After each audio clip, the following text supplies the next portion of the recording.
Ce n'est sûrement pas une fin de vacances rêvée pour ces touristes après leur excursion sur les ruines incas du Machu Picchu. À cause des pluies diluviennes, 4000 d'entre eux sont restés bloqués pendant 5 jours sur le site touristique le plus visité d'Amérique latine dans le sud du Pérou.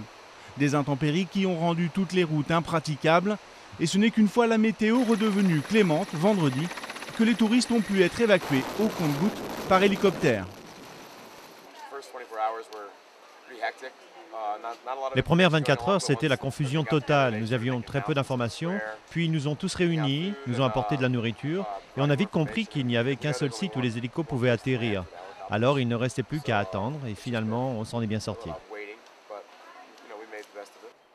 Aguascalientes, au pied du Machu Picchu, est quasiment désertée de ses habitants. Point de départ de toutes les excursions, la ville a beaucoup souffert des inondations, les trains ne marchent plus, il faudra plusieurs mois avant de remettre tout en état. Plus largement dans la région de Cusco, la grande ville du sud du Pérou, chacun tente de sauver ce qui peut l'être dans les fermes ou les habitations qui ont été inondées.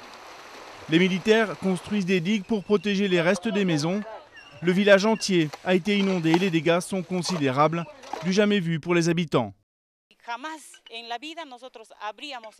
Je n'aurais jamais imaginé vivre un phénomène de ce genre de toute ma vie.